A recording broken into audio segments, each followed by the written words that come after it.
Doctor Pushpa Jain. Ma'am के बारे में बता दूं, मैम समाज सेविका हैं और पिछले कई वर्षों से समाज सेवा के कार्य कर रही हैं। साथ ही साथ मैम आयुर्वेद और घरेलू उपचार के जरिए अब तक कई लोगों को ठीक कर चुके हैं और अपनी टिप्स देते रहते हैं ताकि वो लोगों के काम आ सके। तो आज हम मैम से जानते हैं कि किस तरह से उन्होंने समाज सेवा की शुरुआत की, साथ ही साथ उनका दूसरा सफर भी कैसा रहा, ये भी जानेंगे। मैम बहुत स्वागत है आपका। सबसे पहले तो मैं ये जानना चाहूँगी हमारे दर्शकों के लिए कि बेसिकली आप कहाँ से हैं और साथ ही समाज सेवा का जो काम आपने शुरू किया, इसकी शुरुआत कब से हुई? मैं इंदौर से हूँ और समाज सेवा का काम मैंने जब शिक्षा पढ़ती थी, मैं पीएचडी कर रही थी, उसी समय शुरू किया। मेरे हस्बैंड इलेक्ट्रिसिटी बोर्ड में डिविजनल इंजीनियर हैं।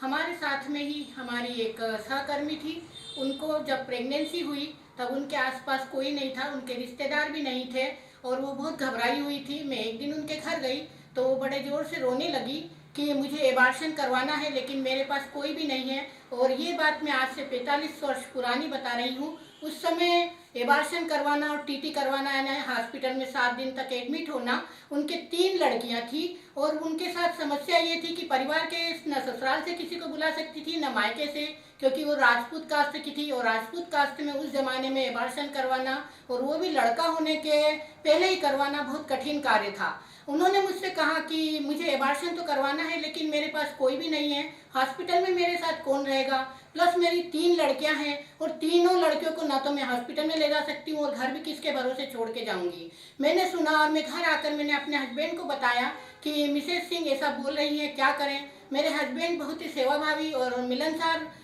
व्यक्ति हैं। उन्होंने कहा कि कोई बात नहीं, एक काम करते हैं कि तुम उनके साथ हॉस्पिटल में रह जाना। मैंने उनको जाके सुबह बताया कि जैन साहब ने अनुमति दे दी है कि मैं तुम्हारे साथ रह सकती हूँ। उन्हें बड़ा बड़ा आश्चर्य हुआ, बोली तुम्हारे लिए ये पॉसिबल नहीं है क्योंकि एक तो तुम्हारी नई नई शादी हुई, जैन साहब का 24 घंटे वाला जॉब है, वो किस समय घर आते, किस समय उन्हें खाना है, चाय पीना है। दूसरी बात, तुम पढ़ने जाती हो पीएचडी के लिए, तो तुम्हारे सर भी इतने दिन के लिए अलाउ नहीं करेंगे कि इतने दिन तुम नहीं आओ। मैंने कहा नहीं, मैं रुक जाऊंगी, आप विश्वास तो करें। जब वो हॉस्पिटल में भर्ती हुई, मैं उनके साथ 6-7 दिन तक हॉस्पिटल में रही और घर भी नहीं आई। मैं वहीं से किताबें लेके गई और वहीं से कॉलेज जाती, कॉलेज से आने के बाद फिर वापस हॉस्पिटल में आती। इस तरह मैंने उनकी 7-8 दिन तक हॉस्पिटल में ही सेवा की। घर आने के बाद वो बहुत बड़ी पोस्ट पे थे। उन्होंने मेरे को इतना प्रोत्साहित किया, हमारे सारे डिपार्टमेंट में, सारे ऑफिसर्स वर्ग में, पूरे एमपी में बोला कि जैन साहब की मिसेस ने मेरी इतनी सेवा की, इतनी कम एज में, और पढ़ी लिखी और पढ़ाई के साथ में जनरली लड़कियां अपने घर का काम भी नहीं करती हैं, सेवा करना तो बहुत दूर की बात है। उन्होंने मुझे इतना प्रोत्साहित किया। फिर जब उनका प्रमोशन हुआ और प्रमोशन होकर वो दूसरी जगह गए, तब उन्होंने पहले ही ऐलान कर दिया कि मैं प्रमोशन होकर तभी क्वार्टर में जाऊंगी जब मेरे साथ ये मिसेस जैन चलेंगी। और वास्तव में उन्होंने मुझे इतना प्रोत्साहित किया कि मुझे लगा कि वास्तव में जो उच्च वर्ग है वो भी किसी समय गरीब होता है, उसे समय की जरूरत होती है, और यदि हमने समय दिया यानी बहुत बड़ी सेवा की। बस मैं चल पड़ी सेवा की तरफ। इसी तरह मैंने सेवा का जुनून शुरू हुआ और सेवाएं करती रही। मैम आपने हिंदी में एमए और पीएचडी भी किया है और इस तरह आप कॉलेज में पढ़ाते भी थे, तो किस तरह से आपका पूरा करियर रहा, पूरा सफर कैसा रहा? मेरी शादी हुई तब मैं सिर्फ 15-16 साल की थी और सिर्फ 10th पास थी। शादी के बाद ही सम्मिलित परिवार में रहकर अनेकों कठिनाई को सहन करके मैंने पूरा एजुकेशन किया। पहले बैचलर ऑफ आर्ट्स किया, फिर मास्टर ऑफ आर्ट्स किया, फिर उसके बाद मैंने पीएचडी किया। पीएचडी के साथ ही मेरा कॉलेज में जॉब लग गया था। कुछ दिनों तक मैंने जॉब किया, लेकिन उसके बाद जॉब को छोड़ के और मैं सेवा के काम में लगी। फिर मैंने उसके बाद में मैंने आयुर्वेद रत्न किया इलाहाबाद यूनिवर्सिटी से, साहित्य रत्न किया, लॉ किया। इस तरह मेरा एजुकेशन हुआ। मैंने इतनी सारी डिग्रियां की, लेकिन बहुत सारे परिवार की सारी जिम्मेदारियों को संभालते हुए एजुकेशन पूरा किया मैंने, क्योंकि पढ़ने का एक जुनून था। जब हमारे अंदर कोई जुनून रहता है तो फिर हम किसी भी तरह से उस कार्य को पूरा करते हैं। इस तरह मैंने अपनी पूरी पढ़ाई को इतने साल, 45 साल पहले किया। जी, जैसा कि आपने बताया कि आयुर्वेद रत्न, साहित्य रत्न, ये सब आपको मिले हैं, तो इसके अलावा और कौन से अवार्ड्स हैं जो आपको मिले हैं? इसके अलावा भी मेरे को बहुत सारे सेवा के अवार्ड्स मिले हैं, क्योंकि मैंने कई सेवा संस्थाएं भी ज्वाइन कर रखी थी। Officers club, Rotary club, Lions club, Lioness club, Akhil Bharatiya Marwari महिला मंडल, और इसके अलावा अखिल भारतीय श्वेतांबर जैन महिला संघ, उड़ान ग्रुप और भी बहुत सारी सेवा संस्थाएं जिनसे मैं जुड़ी और उसमें मैंने बहुत ही अच्छे सेवा कार्य किए, तो वहाँ भी अनेकों अवार्ड मुझे मिले। इसके अलावा गौ सेवा के लिए मुझे भोपाल में मुख्यमंत्री द्वारा भी सम्मानित किया गया।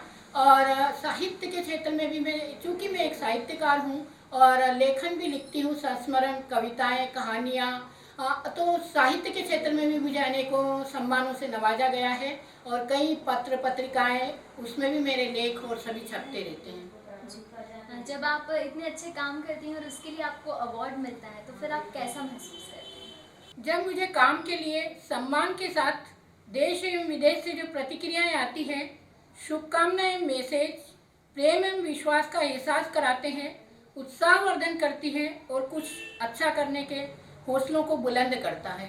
सम्मान के साथ उत्साहवर्धन भी होता है और मैं बहुत कुछ कर पाती हूँ इसी की वजह से। कोई भी व्यक्ति अगर समाज सेवा करता है तो उसका खुद में अपने आप में मजबूत होना बहुत ज़रूरी होता है, तो आप किस तरह से खुद को मजबूत रख पाते हैं? समाज सेवा करने के लिए किसी महिला को मजबूत होना बहुत ज़रूरी है। I am a strong lady परिचर्चा महिला दिवस पर हुई थी।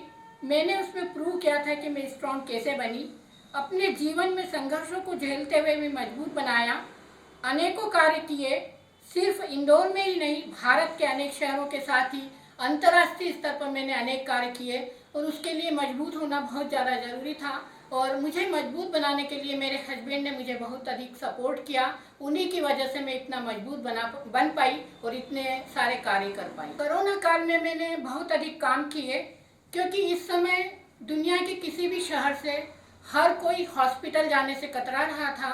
उस समय देश के साथ ही विदेशों से भी अनेकों लड़कियों के मेरे पास फ़ोन आए कि वो हॉस्पिटल नहीं जा सकती है, लेकिन महिलाओं से संबंधित अनेक परेशानियां उन्हें थी। मैंने उन्हें कुछ घरेलू, कुछ आयुर्वेदिक उपचार बताए, उनको उन्होंने किया और उससे वो काफ़ी ठीक भी हुई। और इसके अलावा कोरोना से ग्रसित या कोई और कारण से किसी को कोई बीमारी रही तो उन्होंने मुझसे पूछा और मैंने उनको सबको घरेलू उपचार और कुछ बताए और सभी ने उनको अपनाया भी और ठीक भी हुए। उन्होंने मैसेज के द्वारा, ऑनलाइन के द्वारा या फ़ोन के द्वारा वापस मुझे बताया।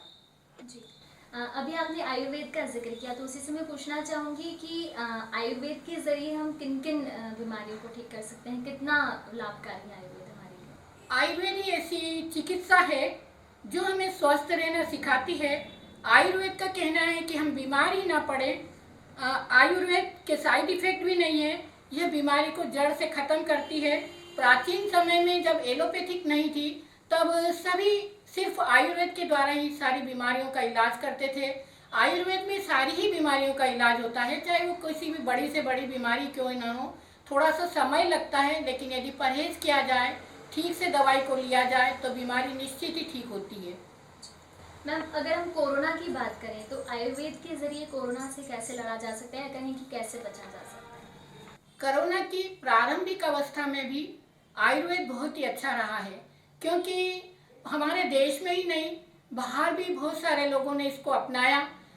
सभी ने, आपने देखा ही होगा कि कोरोना के समय में सभी ने गिलोय का काढ़ा भी पिया। इसके अलावा तुलसी की पत्ती, काली मिर्च, सौंठ, लौंग, अदरक, इसका काढ़ा सभी ने पिया।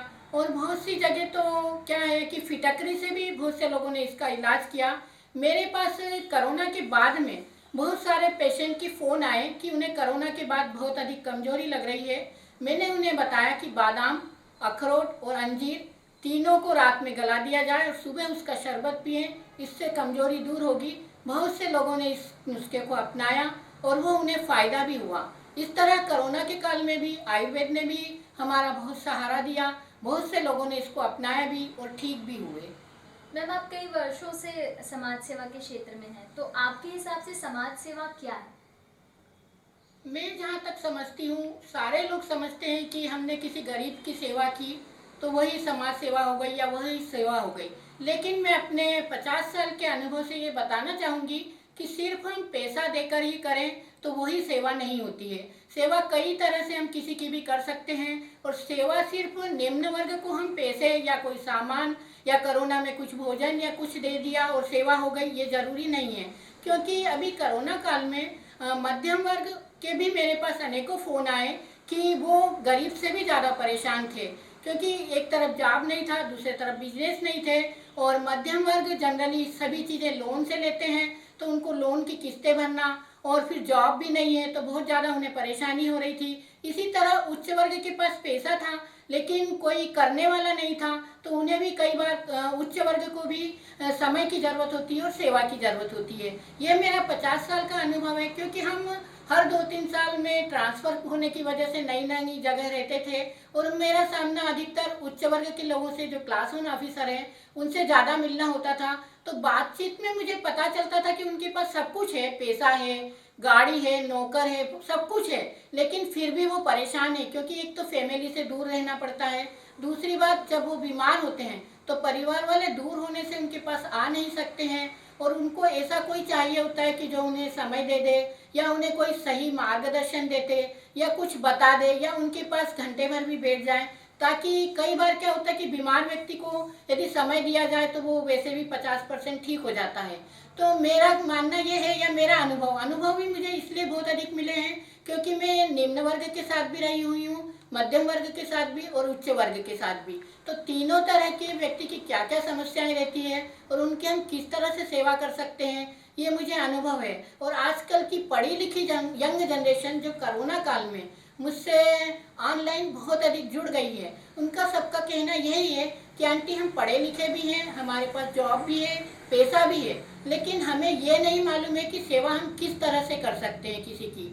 तो वो ये जानना चाहते हैं। तो यंग जनरेशन है, उनके पास सब कुछ होते हुए उन्हें मार्गदर्शन की ज़रूरत होती है, और अपने अनुभव ऐसी चीज़ है कि जो यदि हम किसी को देते हैं तो वो मुझे लगता है कि एक लाखों रुपए का हम दान दें, उससे भी कई गुना ज़्यादा होता है कई बार। ये मेरा अनुभव है। और हम एकाकी व्यक्ति है, उससे यदि किसी बार 2 शब्द प्रेम के भी बोलें तो वो भी एक तरह से सेवा ही है। तो सेवा के अनेक रूप हैं, वो हम किसी भी तरह से कर सकते हैं। और यंग जनरेशन तो चाहती भी है कि हम कुछ करें, लेकिन उन्हें ये समझ में नहीं आता है कि हम समय कैसे निकालें, कैसे करें। तो वो मैं यही बताना चाहती हूँ कि हम बिना गए, बिना पैसा खर्च करे भी किस तरह से लोगों की सेवाएं कर सकते हैं। और ये मैंने अनुभव किया है कि मैंने जो 45 साल में सेवाएं की, उससे कहीं अधिक ज़्यादा ये कोरोना काल में 1.5 साल में ऑनलाइन घर बैठे भी कर ली। और किस तरह से की, ये मैंने अभी आप सब लोगों को बताया।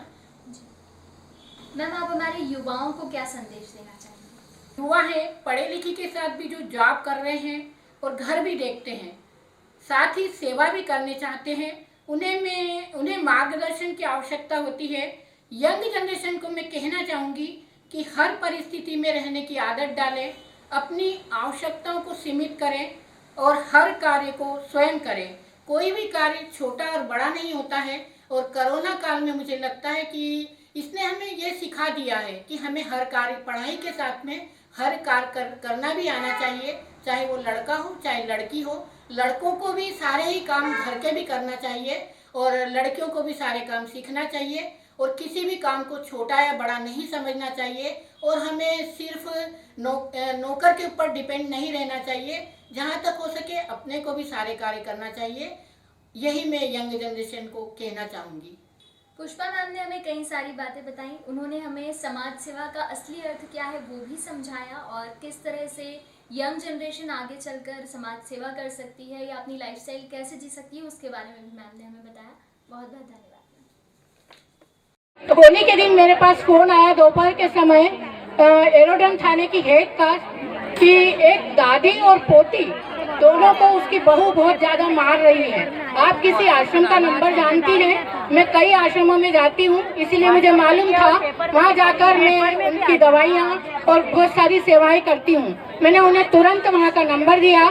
जब उन्होंने फ़ोन लगाया तो वहाँ उनसे बात नहीं हुई। फिर से उनका कॉल आया, मैंने फिर से दूसरा नंबर उन्हें दिया और उन्होंने जाके वहाँ पे आश्रम में बात की और उस दादी और पोती को आश्रम में पहुँचाया। आप सोचिए, 12 साल की लड़की होली के दिन यदि आश्रम में नहीं पहुँचती तो उसके साथ क्या हो सकता था? रेप भी हो सकता था और भी अनेक घटनाएं हो सकती थी। उन सब से बचाव उसका हुआ यही मैं चाहती हूँ कि इस तरह की सेवाएं वाकई में सभी को स्मरणीय है और सभी के लिए प्रेरणा है। आप में से यदि किसी को भी इस तरह की कोई मिलती है तो कृपया मुझे फोन करें। आपने मुझे सुना, धन्यवाद। Subscribe our channel and press the bell icon for more updates.